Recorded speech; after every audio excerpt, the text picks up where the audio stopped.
السلام عليكم ورحمة الله وبركاته أعزائي المشاهدين، أهلا وسهلا بكم في حلقة جديدة من برنامجكم Give Me 5.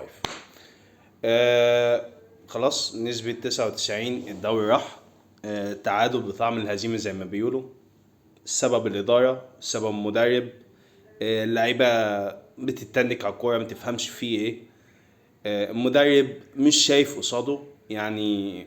وده العند مع علي معلول، كان ذنب علي معلول لما يتصاب لك الاتنين باك شمال، اذا كان يحيى عطية الله ولا كريم ديبيزو، الاتنين اتصابوا في الشوط الاول. يعني واحد في نص الشوط الاول وواحد في اخر الشوط الاول، ويخرج ما بداية الشوط التاني. يعني حاجة بصراحة الحمد لله.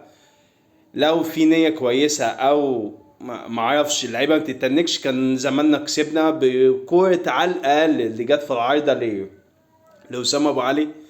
مدرب مش قاري كوره، مدرب بيكره جماهير الاهلي في كوره زي ما بيقولوا. خلاص كده الدوري راح بسبب الاداره لما اتسحبت من ماتش الزمالك. يعني لو احنا هنعترض كنا لعبنا ماتش الزمالك، انا بقى مش هعمل اقول بقى احنا ما انسحبناش، لا احنا ما جيناش المباراه، يعني انسحبنا ما لعبناش. مش هعمل زي الاداره ما بيقولوا، ما ينفعش. بصراحه متضايق جدا من الماتش. تعادل ولا ليه اي لازمه في اخر دقيقه بس. زيه زي عدمه. انت بقى الفرق زيك زي ما هو بينك وبين بيراميدز 4 نقاط. والله اعلم هيحصل ايه في اخر الموسم. هتقول لي بيراميدز ممكن يقع ماتشين، لا بيراميدز مش هيقع ولا مباراه اذا كان بالروح بتاعته، باللعيبه بتاعته، بالعزيمه بتاعته، بالمدرب اللي عمال يزعق كل دقيقه وواقف على الخط، يعني بيحمس اللعيبه وروح واعمل. المدرب بتاعك نايم في العسل، ولا كانهم بايعين المباراه اساسا. حاجه مستفزه وحاجه مقرفه وحاجه تحرق الدم. لعيبه استهتار تام. مفيش الروح والعزيمه. جبت جون في اخر دقيقه ملوش لازمه بقى. زيك زي بيراميدز 4 نقاط.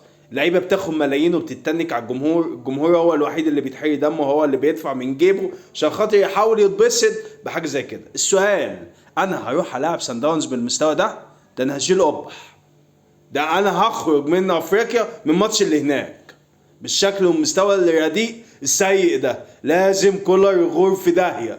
هنقول فاضل 6 ايام على مباراة سان داونز. طب ايه يعني؟ مش فاهم. بالمستوى ده احنا هنشيل وبح بجد والله العظيم 3. يعني هنجيب مدرب من بكره، هتقول لي ما حفظش اللعيبه، بس عنده حافز وعنده حاجه فكر او عنده باور ان هو ياخد افريقيا. كولر ما عندوش اي فكر، كانه بايع بايع الدوري البيراميدز. هتقول لي بيراميدز تاني اعيدها لك، بيراميدز ممكن يقع ماتشين. بيراميدز مش هيقع بالحافز بالباور بالجرينتا غير كده. وكده الحكام معاه وش 1,000,000%. حكام معاه. انت بتلعب بيراميدز 10 لعيبه من الدقيقه 60 وانت ايه ده مش عارف تجيب جون. فين قفشه فين؟ نزل لي جريد شهر تايم، نزل لي 2 مهاجمين. فين صناع اللعب؟ فين اللي هيحرك؟ ليه ما نزلتش قفشه؟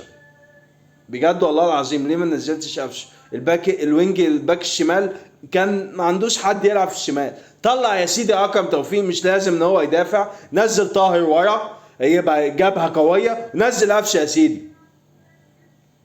مش عارف بصراحة، حاجة تحرق الدم، حاجة مستفزة، وحاجة بصراحة يعني الواحد دمه اتحرق. ما عندوش كلام يقول.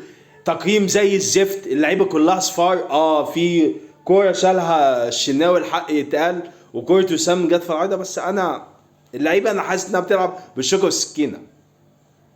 بالشوكة والسكينة. ربنا يسترها من اللي جاي. المباريات اللي جاي تقييم مباراة زي الزفت. خلاص كولر خلاص بيكفر جماهير الاهلي في الكورة. وانت عندك مع علي معلول اهو، انت اتصبت اللاعبين اللي عندك. طب وبعدين هتروح بمين باك شمال؟ بعلي معلول اللي انت بنيمه جنبك على الخط، ولا هتعمل ايه؟